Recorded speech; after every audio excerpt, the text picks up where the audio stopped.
అందరికీ నమస్కారం. శివుడు చెప్పిన రహస్య పరిహారం. మీ జీవితం మారిపోయి పట్టిందల్లా బంగారమే. దేవతలకు దేవుడు ఆ పరమేశ్వరుడు. శివ పురాణాల ప్రకారం స్వయంగా పరమేశ్వరుడు చెప్పిన కొన్ని రహస్యమైన పరిహారాల గురించి ఈ వీడియోలో తెలుసుకుందాం. ఎంతోమంది వ్యక్తులు ఈ శక్తివంతమైన పరిహారాలను పాటించి జీవితంలో గొప్ప స్థాయికి ఎదిగారు. కాబట్టి పరమేశ్వరుని అనుగ్రహంతో మీ కష్టాలన్నీ తక్షణమే తొలగిపోయి మీకు మంచి రోజులు రావాలంటే తప్పనిసరిగా ఈ వీడియో చూడండి. పరమేశ్వరుని అనుగ్రహంతో కోటి జన్మల పుణ్య ఫలితం లభిస్తుంది. ముందుగా ఈ వీడియోకి ఒక లైక్ కొట్టి మన ఛానల్ని సబ్స్క్రైబ్ చేసుకోండి. లైక్ కొట్టడం మాత్రం అస్సలు మర్చిపోకండి. కామెంట్ బాక్స్లో ఓం నమః శివాయ అని తప్పకుండా కామెంట్ చేయండి.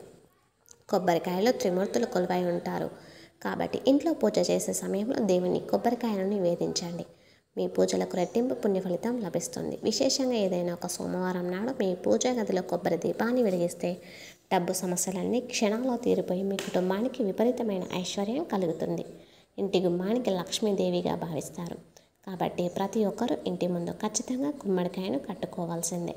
ఇంటి ముందు గుమ్మడికాయ ఉంటే మీ ఇంట్లో లక్ష్మీదేవి అడుగు పెడుతుంది. ఎదురింటి వారి చెడు దృష్టి మొత్తం తొలగిపోతుంది. ఇంటి ముందు గుమ్మడికాయ కట్టలేని వారు ఒక ఎర్రటి వస్త్రంలో ఉప్పు మూటని కట్టి ఇంటి గుమ్మానికి వేలాడదీయండి. మీ ఇంటికి ఉన్న సమస్యలన్నీ తొలగిపోతాయి. పరమేశ్వరుని అనుగ్రహం మీ ఇంటిపై ఉంటుంది. ఇక విపరీతమైన అప్పుల సమస్యలతో ఇబ్బంది పడేవారు కొబ్బరి నూనెతో దీపారాధన చేయండి. కొబ్బరి నూనెతో దీపారాధన చేస్తే అప్పుల సమస్యలన్నీ తీరిపోతాయి. ఇక మీ పూజ గదిలో ఉన్న లక్ష్మీదేవి పటం ముందు ఒక చిన్న గిన్నెలో ఉప్పు పోసి పెట్టండి.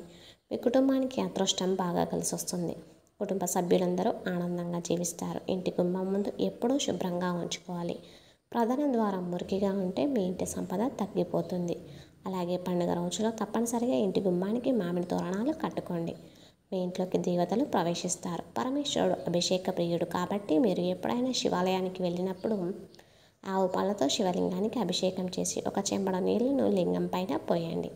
మీ అభిషేకాలకు రెట్టింపు పుణ్యఫలితం లభించి ఆ పరమేశ్వరుని అనుగ్రహం మీ కుటుంబంపై ఉంటుంది. కుటుంబంలో సమస్యలు ఏర్పడకుండా ఉంటాయి. పరమేశ్వరునికి అత్యంత ప్రీతికరమైన వాటిలో విభూతి ఒకటి కాబట్టి ప్రతిరోజు ఉదయం స్నానం చేసిన తర్వాత విభూతి బొట్టును పెట్టుకోండి. ఎవరైతే ప్రతిరోజు విభూతిని పెట్టుకుంటారో అలాంటి వారికి అదృష్టం బాగా కలిసి వస్తుంది.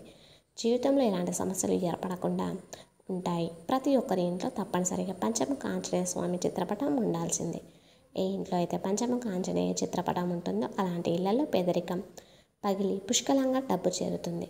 తులసి మొక్క చాలా పవిత్రమైనది కాబట్టి ఇంటి ఈశాన్య దిశలో తులసి మొక్క ఉంటే చాలా మంచిది. ప్రతిరోజు తులసి మొక్కకు ప్రదక్షిణాలు చేస్తే మీ కుటుంబానికి లక్ష్మీ కటాక్షం లభిస్తుంది. ఎవరైతే డబ్బు సమస్యలతో ఇబ్బంది పడుతున్నారో అలాంటి వారు శనివారం రోజున ఏదైనా శివాలయానికి వెళ్ళి 1.5 కిలోల బియ్యాన్ని దానం చేయండి. ప్రతి నెలలో ఒక శనివారం నాడు ఈ పరిహారాన్ని చేయండి. మీ ఇంటికి ఉన్న డబ్బు సమస్యలు తొలగిపోయి మీకు ఇంటి సంపద బాగా విపరీతంగా పెరుగుతుంది. ఇక మీ ఇల్లంతా సంపదతో నిండిపోతుంది. అలాగే ప్రతి శనివారం రోజున మీ పూజ గదిలో ఉన్న వెంకటేశ్వర స్వామికి పచ్చ కర్పూరంతో హారతి ఇవ్వండి. కోరుకున్న కోరికలన్నీ త్వరగా నెరవేరుతాయి. తక్కువ సమయంలోనే ధనవంతులు కావాలనుకునేవారు ఉదయం నిద్ర లేవగానే ముందుగా మీ అరచేతులను చూసుకోండి. మన అరచేతిలోనే లక్ష్మీదేవి కొలువు ఉంటుందట కాబట్టి ఉదయం లేవగానే అరచేతులను ఒకసారి చూసుకోండి. కాబట్టి ఉదయాన్నే మన అరచేతులను చూసుకుంటే లక్ష్మీదేవి ఆశీర్వాదం పుష్కలంగా లభిస్తుంది. అయితే ఉదయం నిద్ర లేవగానే పొరపాటున కూడా అద్దంలో మీ ముఖాన్ని చూడకూడదు. ఉదయం లేవగానే అద్దాన్ని చూస్తే మీ చుట్టూ నెగిటివిటీ ఎనర్జీ ఏర్పడుతుంది. ప్రతి ఒక్కరి బీరువాలో తప్పనిసరిగా ఒక చిన్న లక్ష్మీదేవి చిత్రపటాన్ని పెట్టుకోండి. బీరువాలో లక్ష్మీదేవి ఫోటో ఉంటే మీ ఇల్లంతా డబ్బుతో నిండిపోతుంది. ఇక మీ కుటుంబం అంతా సుఖ సంతోషాలతో జీవిస్తారు. మన హిందూ పురాణాల ప్రకారం ఎడమ కాలికి నల్ల దారం కట్టుకుంటే చాలా మంచిది. ఎవరైతే నల్లదారం కట్టుకుంటారో అలాంటి వారికి ఎలాంటి కష్టాలు లేకుండా జీవితాంతం సిరి సంపదలతో జీవిస్తారు. మరి ముఖ్యంగా ఏదైనా పౌర్ణమి రోజున మీ ఎడమ కాలికి నల్లదారం కట్టుకోండి. మంచి శుభ ఫలితాలు కలుగుతాయి. ఇక మీ భర్త సంపాదన విపరీతంగా పెరగాలంటే మీ భర్త ఇంటి నుండి బయటకు వెళ్ళేటప్పుడు స్త్రీలు తమ భర్తకి కుంకుమ బొట్టు పెట్టాలి. తద్వారా మీ భర్త ఆదాయం విపరీతంగా పెరిగిపోతుంది. పూజ గది చాలా పవిత్రమైనది కాబట్టి వంటగదిలో ఎట్టి పరిస్థితుల్లో పూజా గది ఉండకూడదు. ఇక వాస్తుశాస్త్రం ప్రకారం మీ ఇంటి ప్రధాన ద్వారానికి ఎదురుగా ఒక చిన్న అద్దాన్ని ఏర్పాటు చేసుకోండి. దీనివల్ల మీ ఇంటి సంపాదన బాగా పెరుగుతుంది. ఇక ప్రతి ఒక్కరి పూజా గదిలో తప్పనిసరిగా శ్రీరామ పట్టాభిషేక చిత్రపటం ఉండాల్సిందే. అప్పుడు మాత్రమే మీ పూజలకు రెట్టింపు పుణ్య ఫలితం లభిస్తుంది. ఇక ప్రతి ఒక్కరి పూజా గదిలో ఖచ్చితంగా ఒక చిన్న శివలింగాన్ని ఏర్పాటు చేసుకోండి. పూజ గదిలో శివలింగం ఉంటే మీ ఇంట్లోకి ముక్కోటి దేవతలు అడుగు పెడతారు. పరమేశ్వరుడు ఎక్కడైతే ఉంటాడో అక్కడ దేవతలందరూ తిష్ట వేసుకొని కూర్చుంటారు.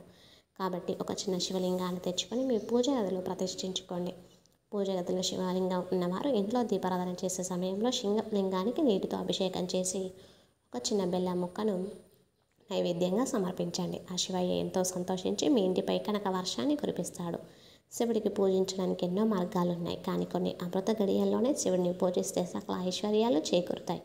సాయంత్రం 4:30 నుండి 6 గంటల మధ్యలో శివుని నందిపై కూర్చొని కైలాసం నుండి భూలోకానికి వస్తాడు. కాబట్టి ఈ సమయంలో శివుని పూజిస్తే మీ పూజలన్నీ పరమేశ్వరుని చెంతకు చేరుతాయి. వీడియో నచ్చితే ఖచ్చితంగా లైక్ చేసి ఛానల్ని సబ్స్క్రైబ్ చేసుకొని పక్కన ఉన్నటువంటి బెల్ ఐకాన్ని ప్రెస్ చేయండి. ఇంతవరకు ఈ వీడియో చూసిన ప్రతి ఒక్కరికి ధన్యవాదములు.